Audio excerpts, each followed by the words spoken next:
ويسلمون على رسوله الكريم.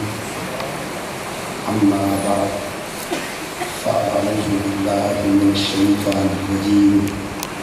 بسم الله الرحمن الرحيم.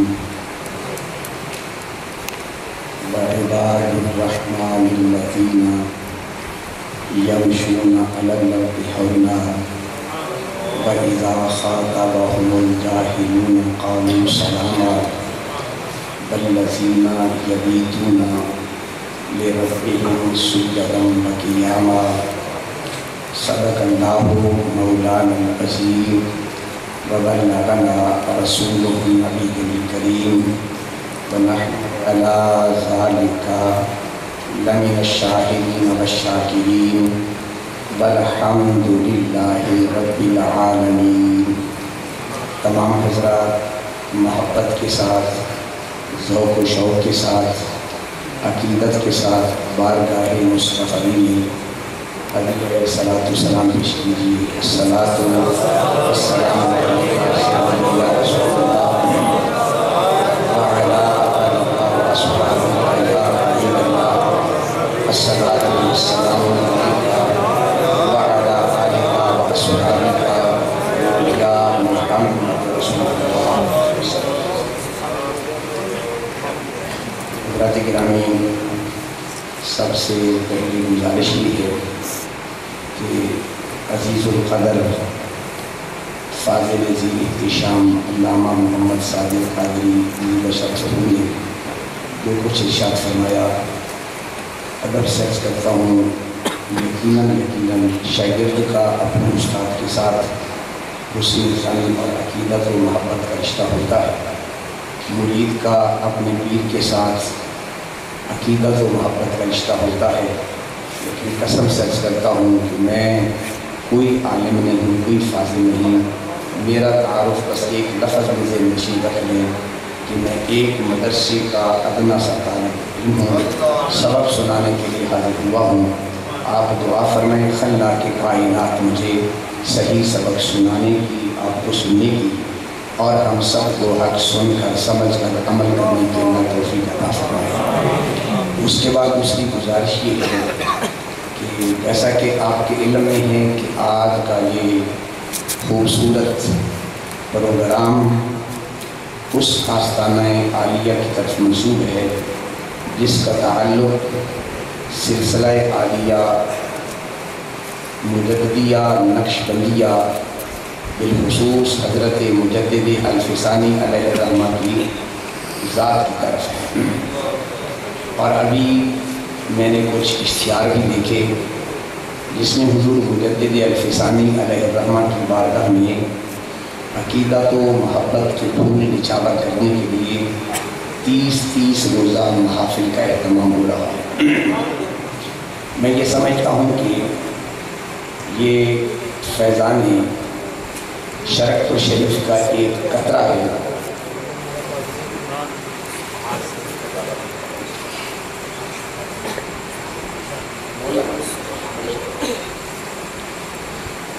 یہ شرک و شریف کا فیضان کا ایک قطرہ ہے کیونکہ بر صغیر پاک و ہند میں اکبری بادشاہ کا جو نظام تھا اس کے مقابلے میں کھڑے ہونے والے عظیم شخص کا نام حضرت مجدد الفسانی ہے.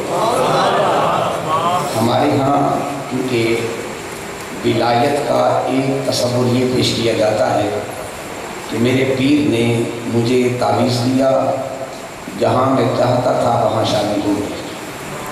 میرے شیخ طریقت نے مجھے تعویذ دیا، کاروبار نہیں چلتا تھا، بڑا وسیع کاروبار ہو گیا. یہ ہمارے ہاں ایک تصور پیدا ہوا. حضرت مجدد الفسانی علیہ الرحمہ وہ پیر نہیں تھے کہ جو لوگوں کی شادیاں کراتے رہیں یا کاروبار چلاتے رہیں. مجدد الفسانی وہ عظیم شخصیت تھے جنہوں نے پیارے مصطفیٰ کریم علیہ السلام کے دین کو نئی زندگی عطا فرمائی.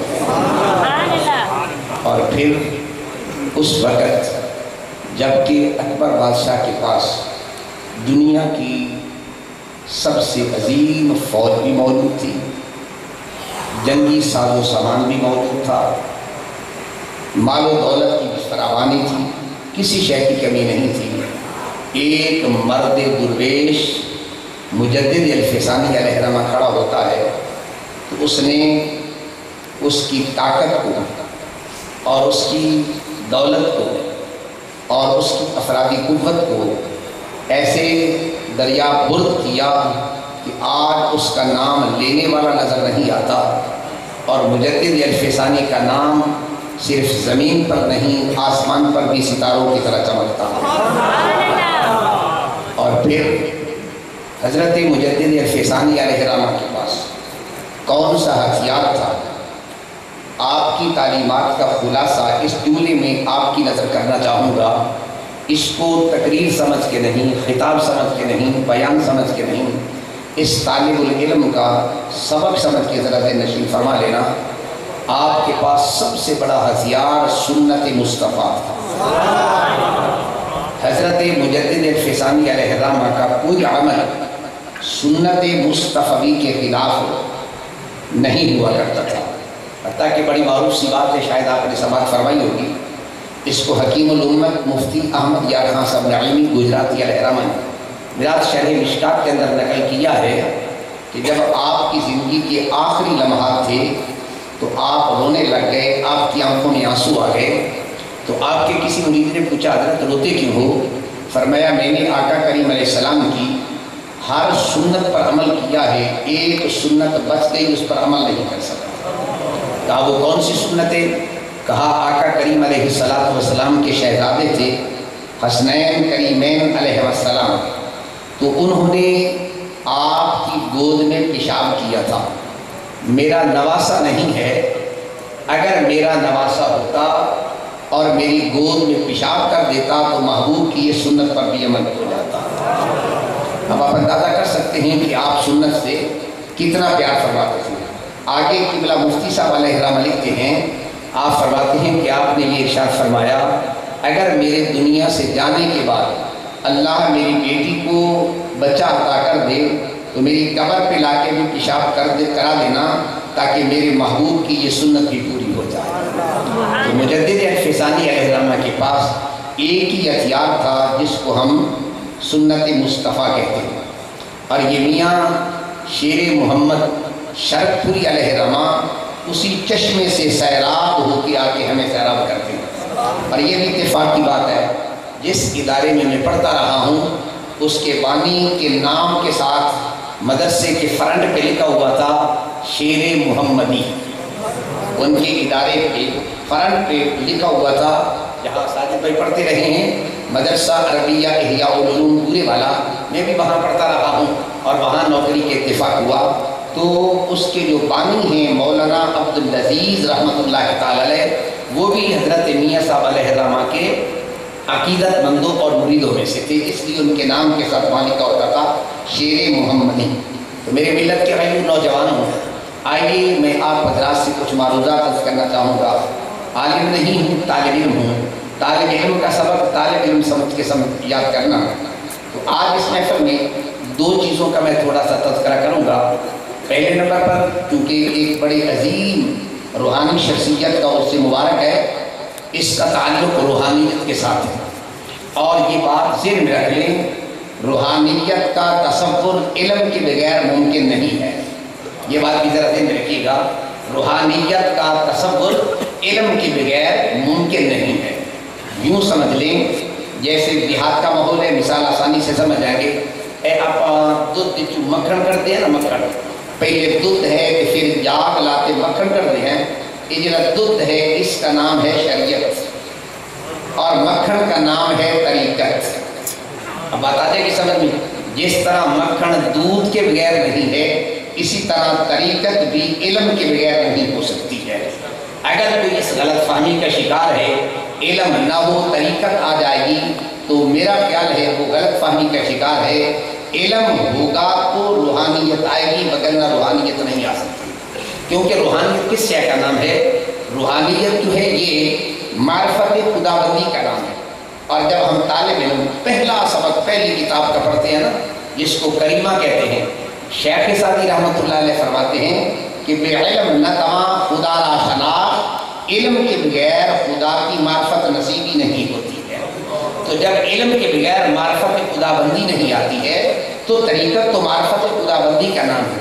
کیا ہوا، میں کبھی کہا کرتا ہوں کہ ہم نے آج شیخ سعدی کا نام لینا چھوڑ دیا، ان کی کتابوں کو نظر انداز کر لیا۔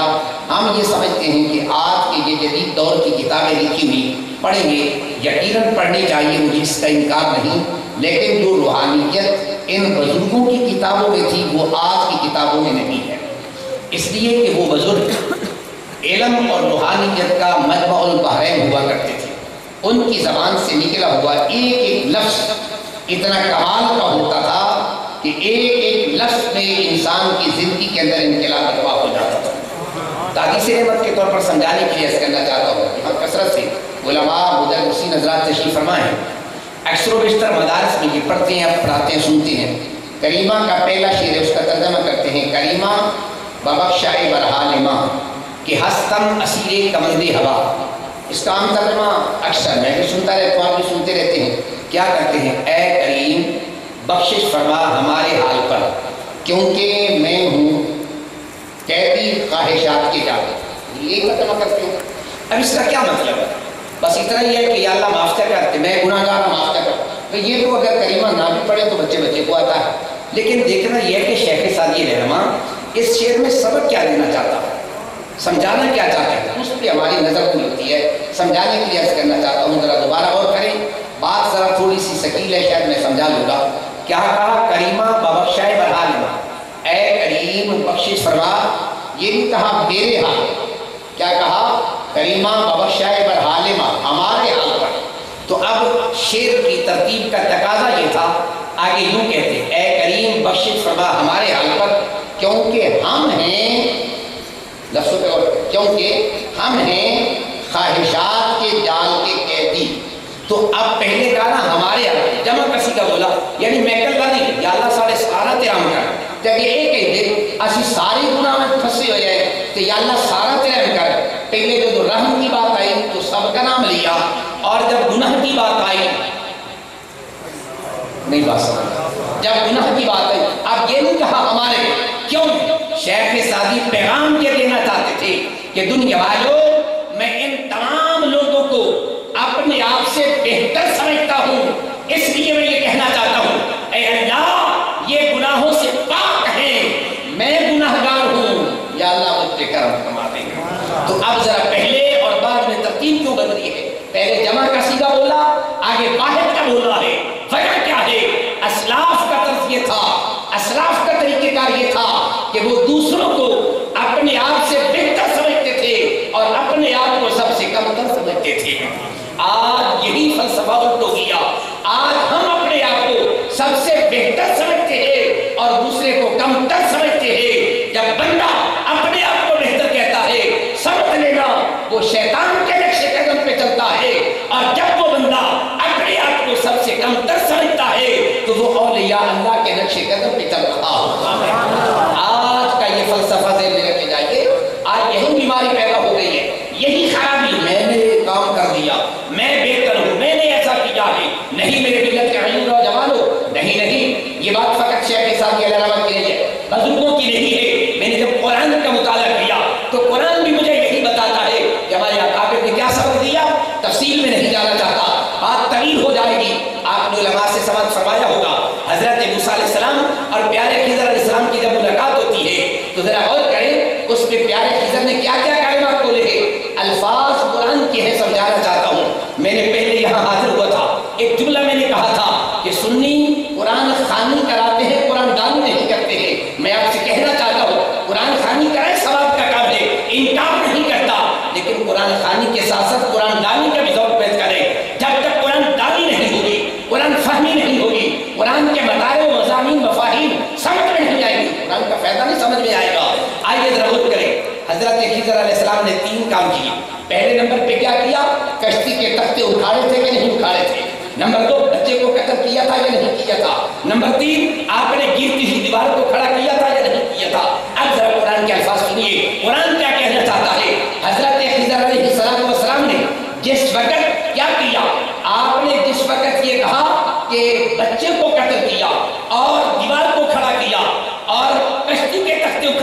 تو کیا کہا؟ ایک جگہ پہ یہ کہا فَأَرَادَ رَبُّكَ، تیرے رب نے ارادہ کیا ہے، اور دوسری جگہ پہ کہا أَرَدْنَا أَن يُبْدِلَهُمَا، ہم نے ارادہ کیا ہے۔ اب ذرا غور کریں، جس وقت حضرت خضر علیہ السلام نے دیوار کھڑی کرنے کا ارادہ کیا، اس میں خیر کا پہلو تھا، کمزوری کا، نقص کا، عیب کا کوئی پہلو نہیں تھا، تو کہا ارادہ رب، تیرے رب نے ارادہ کیا۔ اور جب بچے کو قتل کیا، اس میں دو پہلو نکلتے ہیں، ایک بیٹے کا قتل کرنا اور ایک متبادل بیٹا عطا کرنا۔ بظاہر بیٹا قتل کرنا اچھا نہیں بنتا ہے، بیٹا دینا اچھا بنتا ہے۔ سیگا جمع کا بولا ارادنا، ہم نے ارادہ کیا تاکہ قتل کی نسبت میری طرف ہو جائے اور بیٹا دینے کی نسبت رب کائنات کی طرف ہو جائے۔ اور جب کشتی کے تختے اکھاڑے، اس میں عیب کا پہلو تھا، اب کیا کہا؟ فَأَرَدْتُ أَنْ أَعِيبَهَا، میں نے ارادہ کیا ہے کہ اس کو عیبدار بنا دوں۔ میں نے کہا پیارے خضر، کام تین کیے اور تینوں اللہ کے حکم سے کیے۔ ایک جگہ پہ کہا ارادہ ربک، ایک جگہ پہ کہا ارادنا، ایک جگہ پہ کہا اردتو۔ کہا دنیا والوں، یہی تو پیغام دینا چاہتا ہوں کہ تصوف کا خلاصہ یہ ہے کہ جب کوئی کمزوری، عیب اور نقص کی بات آئے، اس کی نسبت اللہ کی طرف نہیں کرنا، میری ذات کی طرف کر لینا، اپنی ذات کی طرف کر لینا۔ جب تم عیب کی نسبت اپنی طرف کرو گے، اللہ تمہیں کمال عطا فرما دے گا۔ تو جب پیارے شیخ سعدی رحمہ نے رحمت کا تذکرہ کیا، اکیلے کا ذکر نہیں کیا، تمام کو شامل کر لیا، اور جس وقت گناہ کی نسبت کرنے کی بات آئی اور کمزوری کی بات آئی، اب ہم لوگوں کو اپنے ساتھ شامل نہیں کیا، اپنی ذات کی طرف نسبت کی ہے تاکہ دنیا کو بتا دیا جائے کہ دنیا والوں، میں اپنے آپ کو کم تر سمجھتا ہوں اور تم کو سب سے بہتر سمجھتا ہوں۔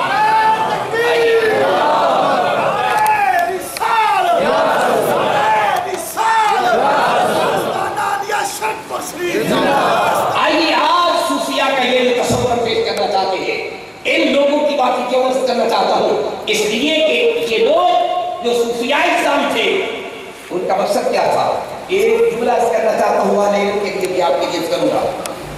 علم نظر نہیں آتا، عمل نظر آتا ہے۔ توجہ میری بات، علم نظر نہیں آتا، عمل نظر آتا ہے۔ ذرا غور کریں، ایک آدمی ہے درس نظامی مکمل کر لے، تخصص فقہ بھی کر لے، فقہ تفسیر بھی کر لے، بل حدیث بھی کر لے، آپ کے سامنے 4 بندے کھڑے کر دیے جائے، ان میں سے ایک نے علم پڑھا ہوا ہے اور 3 نے نہیں پڑھا ہوا، آپ کو یہ کہہ دیا جائے ان 3 میں تلاش کرے عالم کون ہے، آپ کے پاس کوئی کسوٹی نہیں ہے، کوئی ترازو نہیں ہے، کوئی معیار نہیں ہے، کیسے پتہ چلے گا یہ عالم ہے یا نہیں پہچان سکتے ہیں۔ اور اگر 4 آدمی کھڑے کر دیے جائے، ایک کے چہرے پہ سنت مصطفیٰ ہے، 3 کے چہرے پہ سنت نہیں ہے، آپ کے تلاش کرے سنت کس کے چہرے پہ ہے؟ نہیں بات سمجھ آئی ہے؟ تو اب آپ کو پوچھنا نہیں پڑے گا کسی سے، سوال نہیں کرنا پڑے گا، اس لیے کہ علم اندر ہے، نظر نہیں آتا۔ علم اندر ہے، نظر نہیں آتا، عمل نظر آتا ہے۔ عالم اور صوفی میں بس اتنا فرق ہے، اس کے پاس علم ہے، عمل نظر نہیں آتا۔ صوفی وہ ہوتا ہے جس کے پاس عمل ہے، وہ نظر آتا ہے، بندہ کہتا ہے اس کے پیچھے کیوں نہ چلوں کہ یہ سنت مصطفیٰ پہ چلتا ہو جا رہا ہے۔ فرق ہے، اگر اہل علم اس علم پہ عمل کرنا شروع کر دے تو یہی وقت کا سب سے بڑا ولی کامل ہوتا ہے۔ اس لیے آج ہمارے ہاں یہ جو تصور ہے، عرض کرنا چاہوں گا اہل علم سے معذرت کے ساتھ، اگر کوئی بات طرف بھی ہو جائے تو ناراض نہ ہونا، سمجھانا میری مجبوری ہے۔ آج اہل علم حضرات سے لوگ دور کیوں ہوتے جا رہے ہیں؟ آج ہمارے مدارس خالی کیوں ہوتے جا رہے ہیں؟ لوگ ادھر کیوں نہیں آتے ہیں؟ وجہ کیا ہے؟ آئیے ذرا سمجھانا چاہتا ہوں۔ علماء اور صوفیاء کے مزاج میں تھوڑا سا فرق ہے۔ علماء اور صوفیاء کے مزاج میں تھوڑا سا فرق ہے۔ کیا فرق ہے؟ آئیے ایک مثال سے کرنا چاہتا ہوں۔ ایک بادشاہ بیٹھا ہوا تھا، اس نے ایک وزیر سے سوال کیا، کہا کہ یہ بتائیں کہ صوفی اور عالم میں کیا فرق ہوتا ہے؟ صوفی اور عالم میں کیا فرق؟ اس نے کہا ایسا کرے، آپ ان کی دعوت کریں، میں ایک سوال کروں گا، اس سوال کے اندر آپ کا جواب آ جائے گا۔ کہا جی ٹھیک ہے۔ اس نے 10 علماء کا انتخاب کیا اور 10 صوفیاء کا انتخاب کیا۔ انتخاب کرنے کے بعد کی دعوت، بادشاہ کو کہا ہم کمرے میں بیٹھ جاتے ہیں، کہیں کو لائن میں کھڑا کر، پہلے علماء کو لائن میں کھڑا کر، ایک عالم اندر آیا، پوچھا بھی بتائیے آپ میں سے بہتر کون ہے، آپ میں سے افضل کون ہے؟ اس نے کہا میں سب سے افضل ہوں۔ آگے چلا گیا، دوسرا آیا، سوال کیا بتائیں آپ میں افضل کون ہے؟ اس نے کہا جی میں سب سے افضل ہوں. چلا گیا تیسرا چوتھا پانچواں چھٹا ساتواں آٹھواں نواں دسواں جو بھی آتا یہی کہتا میں سب سے افضل ہوں. یہ چلے گئے کہ آپ ذرا صوفیہ کو آگے آنے. ایک صوفی اندر آیا پوچھا بتائیے آپ میں افضل کون ہے؟ اس نے کہا جو مجھ سے پیچھے آ رہا ہے نا یہ سب سے افضل ہے. جو میرے پیچھے آ رہا ہے وہ سب سے افضل ہے. چلا گیا دوسرا آیا کہا بتائیے آپ میں افضل کون ہے؟ کہا جو میرے پیچھے آ رہا ہے. تیسرا آیا چوتھا آیا پانچواں آیا. جب آخری آیا پیچھے تھا کوئی نہیں پوچھا بتائیے آپ میں افضل کون ہے؟ کہنے لگا جو مجھ سے آگے گئے ہیں نا یہ سارے افضل ہیں میں سب سے کمتر ہوں. یہ بات سمجھ آئی. تو بادشاہ کو وزیر کہنے لگا فرق سمجھ میں آ گیا کہ عالم اور صوفی میں کیا فرق ہے. صوفی وہ ہوتا ہے جو اپنی میں کو مٹا دیتا ہے تو وہ سب سے افضل بن جاتا ہے اور اس کو علم میں مان ہوتا ہے اپنے آپ کو بہتر سمجھتا ہے. جو اپنے آپ کو بہتر کہے وہ بہتر ہوتا نہیں ہے. اس لیے آج ہم مزاج کو پکڑ لیں اپنے آپ کو بہتر نہ کہیں دوسرے کو بہتر سمجھ لیں ایک لمحے کے اندر سارے مسئلے حل ہو جائیں گے. آج علماء کی اختلافات کیوں نہیں ختم ہوتی کیوں نہیں آواز ختم ہوتی ہے؟ وجہ کیا ہے؟ صرف یہی ہے وہ کہتے ہیں میں نے جو کہا یہ سب سے بہتر ہے میں نے جو مسئلہ بیان کر دیا یہ ٹھیک ہے. آئیے میرے ملت کے عین نوجوانوں اللہ نے اللہ کے بندوں کی نشانی کیا بیان کی ہے. قرآن مقدس نے بڑے پیار سے کہا وعباد الرحمن اللہ کا بندہ کون ہوتا ہے. اگر اس عنوان پہ غور کریں عنوان کیا بتاتا ہے؟ عنوان یہ بتاتا ہے رحمان کا بندہ کون ہے. کیا کسی اور کا بھی کوئی بندہ ہوگا؟ آپ جتنے بیٹھے کس کے بندے ہیں دیکھ سوچ لیجیے. چلو آپ کے گاؤں کے جتنے بندے یہ کس کے ہیں؟ چلو اس سے ذرا تھوڑی سی تبدیلی کر لیں آپ کی کیسے نظام کے جتنے بندے کس کے ہیں؟ چلو ضلع بہاولپور کے جتنے بندے ہیں میں بھی کہتا ہوں اللہ کے بندے آپ بھی کہتے ہیں اللہ نے یہ کیوں کہ عباد الرحمن کے بندے کیا کسی اور کے بھی کوئی بندے ہیں؟ بولیے ہاں ہے قرآن کہتا ہے. میری بات غلط ہو سکتی ہے آپ کی غلط ہو سکتی ہے میں بھی کہتا ہوں اللہ کا بندہ لیکن اللہ سے پوچھیے اللہ کس کو اپنا بندہ کہتا ہے. آئیے دونوں کا تعارف قرآن کراتا ہے. رب کائنات ارشاد فرماتا ہے وعباد الرحمن اللہ کا بندہ کون ہے؟ الذین یمشون علی الارض ہونا فرمایا زمین پہ چلے گا آ کر کے نہیں چلے گا عاجزی کے ساتھ چلے گا تکبر نہیں کرے گا. پہلی نشانی تکبر نہیں کرے گا عاجزی کرے گا. اب اس کا مفہوم مخالف کیا نکلے گا؟ ایک وہ بندہ ہے جو تکبر نہیں کرتا ایک وہ ہے جو تکبر کرتا ہے ایک وہ ہے جو عاجزی کرتا ہے ایک وہ ہے جو عاجزی نہیں کرتا. کیا یہ دونوں رحمان کے بندے ہوں گے؟ بولیے. اب میں آپ سے سوال پوچھنا چاہتا ہوں پہلے تو آپ نے بڑے شوق سے کہا اللہ کے بندے اب آپ سے سوال پوچھنا چاہتا ہوں ایک ہے تکبر کرنے والا ایک ہے عاجزی کرنے والا کیا یہ دونوں رحمان کے بندے ہیں؟ نہیں. قرآن کہتا ہے اللہ کا بندہ وہ ہے جو عاجزی کرتا ہے. کیا مولا جو تیرا جو عاجزی نہ کرے پھر وہ کس کا بندہ ہے؟ کیا تلاش کرو تکبر کیا کس نے تھا؟ نہیں بات سمجھ تکبر کیا کس نے تھا؟ ابا واستکبر کہا شیطان نے تکبر کیا. اب ذرا سوچ لو جو عاجزی کرے گا وہ رحمان کا بندہ کہلائے گا اور جو تکبر کرے گا وہ رحمان کا نہیں وہ شیطان کا بندہ کہلائے گا. اس لیے حضرت باغ یزید بستامی رحمۃ اللہ تعالی علیہ ٹھیک ہے کون؟ حضرت باغ یزید بستامی رحمہ اللہ تعالی علیہ آپ کے پاس جب آئے نا فرشتے سوال و جواب پہ غور کریں. ہم نے بھی قبر میں جانا ہے نا ان بزرگ کی گلنا یاد کر لو یا اپنے بھی ڈر پار کر بابے باغ یزید کو لا کے فرشتے کہنے ہمارا رب ہوگا تیرا رب کون ہے؟ توجہ ہے کہتے جاؤ اللہ کو پوچھو اللہ والے کچھ کر سکتے کچھ نہیں ہوتا. فرشتہ کیسے اللہ کے نبی کے غلام کو ڈرائے گا بھائی؟ فرشتے تو بندے کو سجدہ کرتے رہے ڈرائے گا کیسے؟ ہمارا رب تیرا رب کون ہے؟ تب اس سے سوال کر جاؤ اللہ سے پوچھ کیا ہو کیوں؟ وجہ یہ ہے کہ اگر میں کہہ دوں اللہ کا بندہ ہوں اللہ کہے میرا نہیں ہے تو میں کیا کر سکتا؟ میں کہ بندہ تو بندہ اللہ کہ میں بندہ ہی نہیں ہے تو میں کیا کر لے سکتا؟ اگر اللہ کہہ دے میرا بندہ ہے اللہ کہہ دے میرا بندہ ہے تو پھر پوچھنے کی ضرورت ہی نہیں ہے. ان لوگوں کے سوال بھی بڑے عجیب ہوتے ہیں. میں پڑھ رہا تھا بھائی میرا فرشتے آئے نا جو ابتدا داخل ہو کہ ہمارا رب ہوگا بھائی جیسے نے کہا سنو دونوں کو اندر آمدہ کہتے ہیں ملاقات کرنے کا طریقہ شریف کرنے ہم دیکھیں میں آ گئے سنت طریقہ ہے بندہ جانے پہلے سلام کرے پھر گلا کرے تو اسی ہمیں آگے رب کو قدم اچھانا کرے توجہ ہے آپ رب کو سنت یہ ہے دباؤ نا پہلے سلام آگے دوبارہ السلام علیکم جی وعلیکم السلام آپ بتائیے مطلب کا اچھا کیا دسو یہ جڑا تسی مینوں سلام کیتا ہے کہ کی سمجھ کے مسلمان سمجھ کے کیتا ہے کافر سمجھ کے کیتا ہے نہیں کر سمجھا یہ جڑا سلام کیتا ہے یہ مسلمان سمجھ کے کیتا ہے کافر سمجھ کے آکے مسلمان سمجھ کے آکے مسلمان نہیں سمجھ کے پھر پوچھتے ہوئے رب کہہ رہا ہے یہ ہے رحمان کے بندے با یزید کہتا ہوں اللہ سے پوچھو میں کہتا ہوں اللہ کا بندہ ہے آپ کہتے ہیں اللہ کا بندہ ہے اگر اللہ کہتے مانتے نہیں تو کیا کر لیں گے تو بھائی اللہ کا بندہ بنے کیسے لوگ کہتے ہیں نماز پڑھنے سے اللہ کا بندہ بنے گا نماز بہت بڑی بات ہے لیکن نماز پڑھنے سے اگر بن جاتا تو شیطان نے بڑی نمازیں پڑھی سی بھائی توجہ ہے تو بھائی قرآن نے کیا فیصلہ کیا اگر رحمان کے بندے بننا چاہتے ہو تو پہلا وصف یمشون علی الارض ہونا اس زمین پہ چلو تو آپ کر کے نہیں بلکہ آج کے ساتھ چلو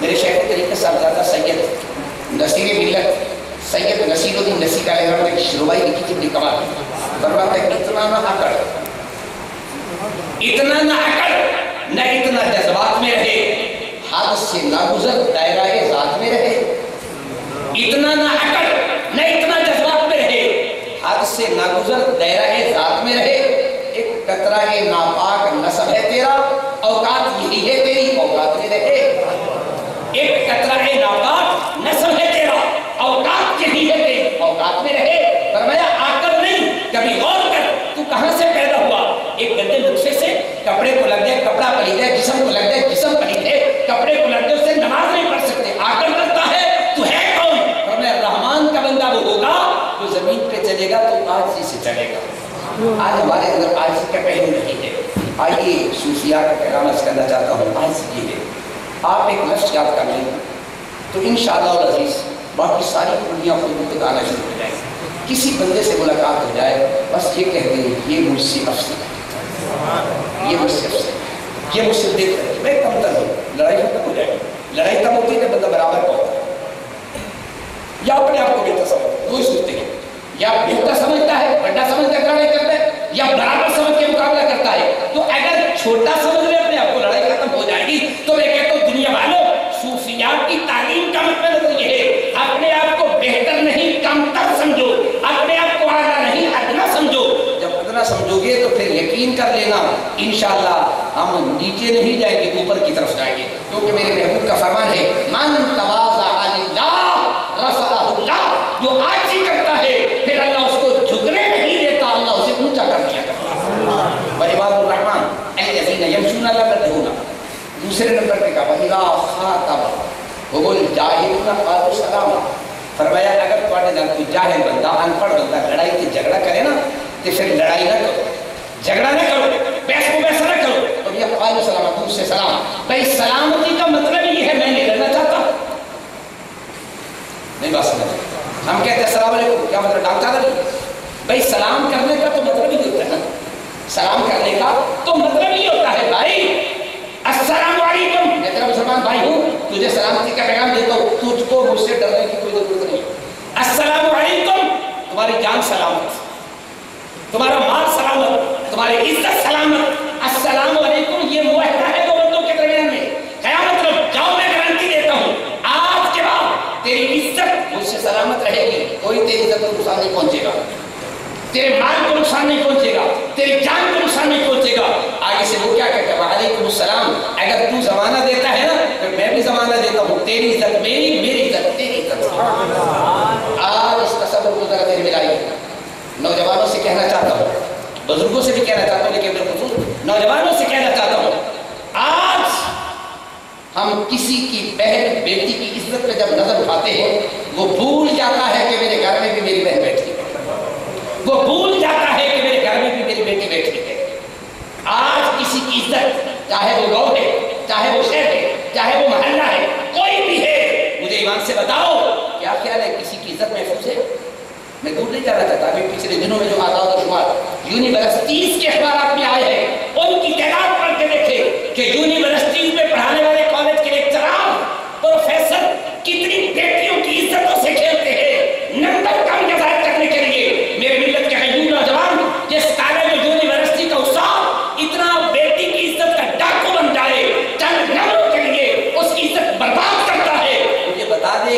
بیٹی کو تعلیم کیا دے گا مجھے بتائیے؟ بڑے فخر سے بیٹی ہو کالج میں جائے، بڑے فخر سے بیٹی ہو یونیورسٹی میں جائے، آپ کہیں کہ شاید یہ تعلیم کی مخالفت کرتا، نہیں، تعلیم کی مخالفت نہیں، طریقے کی مخالفت ہے۔ آئیے میں تمہیں دعوت فکر دینا چاہتا ہوں، کبھی اس حوالے سے مولویوں پہ تان کرنے والوں، مولویوں پہ تنقید کرنے والوں، اگر مولویوں سے کوئی ان پڑھ مجھ جیسا طالب علم غلطی کر بھی بیٹھے تو سب کو ایک جیسا کہتے ہو، لیکن مجھے بتاؤ اگر کسی مدرسے کی کوئی بات ہو، میڈیا صبح سے لے کر شام تک فلمیں چلاتا ہے، اب یہ یونیورسٹیز کی ایک لیکچرر پروفیسر نے 25 طالبات کی عزت برباد کی ہے، کیوں نہیں خبر چلاتے، کیوں نہیں فلمیں چلاتے؟ مجھے بتائیے تو صحیح کیا فلسفہ ہے تمہارا؟ آئیے میں تمہیں دعوت فکر دینا چاہتا ہوں، اسلام کا تو پہلا پیغام یہ تھا السلام علیکم، تیری جان بھی محفوظ رہے گی، تیری عزت بھی محفوظ رہے گی، تیرا مال بھی محفوظ رہے گا۔ اس سلام کے کیا کمال ہے، قرآن کے واقعات کرنا چاہتا ہوں۔ بچوں کو قرآن پڑھائیں، ترجمے کے ساتھ پڑھائیں، تفسیر کے ساتھ پڑھائیں۔ میرے آقا کریم علیہ السلام نے ایک لشکر بھیجا جس کی قیادت زید بن حارثہ کر رہے تھے، 5ویں پارے کے اندر واقعہ تفصیل سے موجود ہے، کسی بھی تفسیر میں بالخصوص قرطبی وغیرہ میں پڑھ لینا، نام کا اختلاف علماء نے لکھا ہے، کسی نے مرداس لکھا، کسی نے دوسرا نام لکھا، واقعہ سب نے لکھا ہے۔ کیا جاؤ جان کر کیا ہو، قبیلے کے لوگ، برادری کے لوگ بھاگ گئے، ایک بندہ پہاڑی کے بکریاں چرنے لگا، اب یہ کافی لگ گیا، اس نے کہا السلام علیکم، توجہ ہے بولے کیا کہا؟ بولیے بس کیا کہا؟ یہ اس لیے کہہ رہا ہوں تاکہ سلام یاد ہو جائے، کل آپ بچوں کو ٹاٹا بائی بائی نہ یاد کریں، یا السلام علیکم یاد کریں، قسم سے کیا آپ کے بچے سے ٹیلی فون پہ موبائل پہ آپ اسے نمبر پوچھے نا، اردو میں بتا دیں، آج ہمارا بچہ اردو میں نمبر نہیں بتا سکتا، کہتے ہیں 3 4 5 6 پتہ کیا کیا پڑھتے ہیں، مجھے تو یاد نہیں ہوتے، وہ یاد کراتے ہو، کبھی میرے مصطفیٰ کی زبان سے نکلے ہوئے جملے کو یاد کرا دیا کرو۔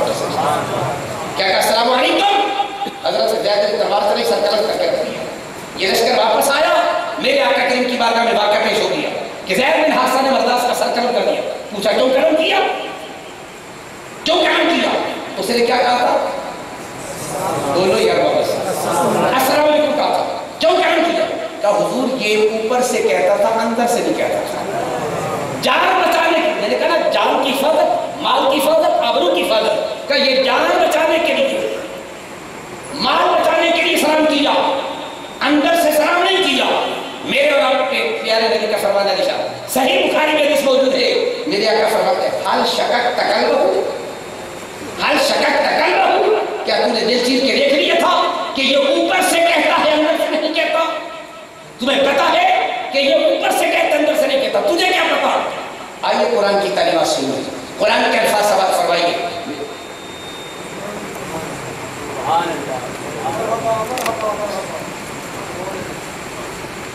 بات ہے میرے اور آپ کے پیارے آقا ارشاد فرماتے ہیں، کیا کہا؟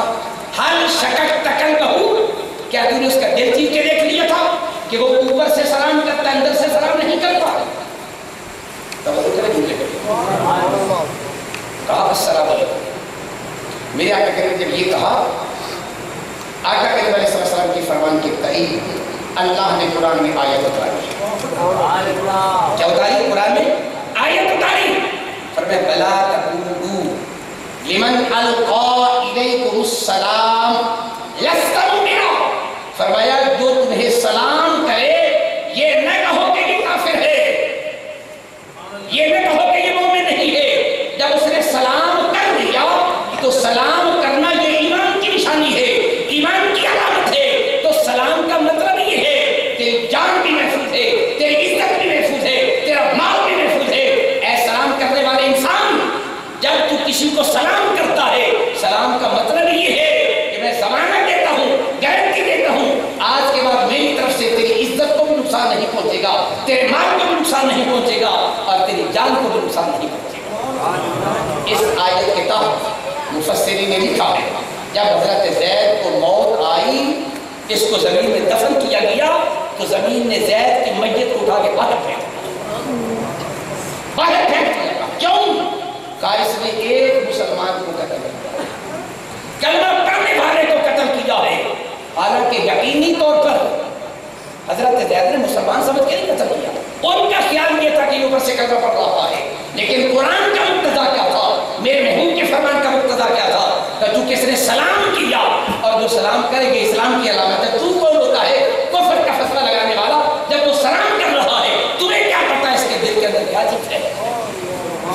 فرما کے باہر گئے. ایک مرتبہ، دو مرتبہ، تین مرتبہ طے.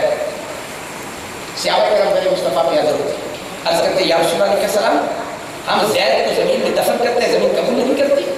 میرے آقا کریم نے عرض کی یا اللہ ایک ناحق مسلمان کو قتل کرنے کی کتنی سفر نکلا. آپ کے آنکھوں میں آنسو آ گئے، آپ نے دعا مانگی، پھر فرمایا جاؤ آپ جا کے دفن کرو، اب اسے قتل قبول کر دیں. بات گھومنا چل گیا جی کر رہا تھا رحمان کے بندے کی علامت نشانی کیا ہے، اللہ کے بندوں کی نشانی کیا ہے. وَإِذَا خَاطَبَهُمُ الْجَاهِلُونَ قَالُوا سَلَامًا. فرمایا جب تم سے جاہل آدمی لڑائی یا جھگڑا یا بحث مباحثہ کرے، گالی کا جواب گالی سے نہیں دینا، لڑائی کا جواب لڑائی سے نہیں. آج ہم نے تو محاورے بنا رکھے، اینٹ کا جواب پتھر سے دیں گے، کہتے کہ نہیں کہتے، اینٹ کا جواب پتھر سے دیتے ہیں. یہ کون سی کہاوت ہے؟ یہ کہاں سے مقولہ لیا تم نے؟ یہ کہاں سے تعلیم لی ہے؟ میرے محبوب کی تعلیم کا یہ وہاں سے نہیں ہے، میرے محبوب کی تعلیم کا وہاں سے یہ ہے. میرے محبوب نے اینٹ کی جواب میں پتھر نہیں مارا، میرے مصطفیٰ نے پتھر کے جواب میں دعائیں عطا کی ہے. کوئی ایک تو مجھے تاریخ کا واقعہ بتا دے آمینہ کے نام نے گالی کے جواب میں گالی دی. آج تو گالی کو بھی اسلام سمجھ لیا گیا ہے. نادان وہ اسلام پیش کر جو آمینہ کے نام نے پیش کیا. میرے محبوب کی زبان سے جو اسلام نکلا وہ اسلام پیش کر. یہ گالی والا کون سے اسلام ہوتا ہے؟ قرآن تو یہ کہتا ہے فَلَا تَسُبُّوا الَّذِينَ يَدْعُونَ مِن دُونِ اللَّهِ فَيَسُبُّوا اللَّهَ. آج غم بغیر علم تم کافروں کے جھوٹے خدا کو بھی گالی نہ دو. اگر ان کے جھوٹے خدا کو گالی دو گے وہ جواب میں تمہارے سچے خدا کو گالی دینا شروع کر دیں گے. وہ اسلام پیش کر دعا میں نکلات نے پیش کیا. ہم نے ضرب المثلے بنا دی، کہاوتیں بنا دی، اینٹ کا جواب پتھر سے دیں گے نہیں. قرآن کہتا ہے وَإِذَا خَاطَبَهُمُ الْجَاهِلُونَ قَالُوا سَلَامًا. جب جائے بندہ لڑائی کے جھگڑا کے فساد برپا کرے اس کے جواب میں گالی نہیں دینی ہے، پتھر کے جواب میں پتھر نہیں مارنا. کہ قالوا سلاما، جاؤ بھائی تم گالی بھی دو پھر بھی تمہاری سلامتی کا دعویٰ ہے، تم مجھے پتھر بھی مارو جاؤ پھر بھی میں تمہیں سلامتی کی دعا دیتا ہوں، جو مرضی کرتے رہو.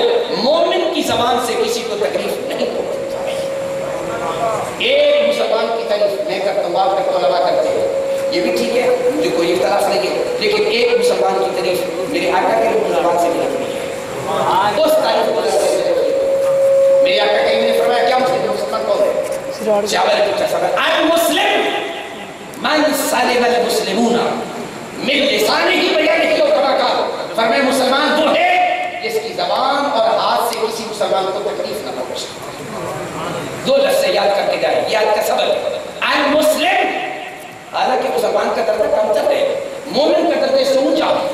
قرآن کہتا ہے قالت الاعراب آمنا قل لم تؤمنوا ولکن قولوا اسلمنا فلما يدخل الایمان. فرمایا تم ابھی نہ کہو کیا مومن ہے، ابھی یہ کو مسلمان ہے، ابھی ایمان تمہارے اندر اچھی طرح سے داخل نہیں ہوا. جب اندر چلا جائے گا پکے ہو جاؤ گے پھر کہنا ہم مسلمان نہیں، اب ہم مومن بن گئے.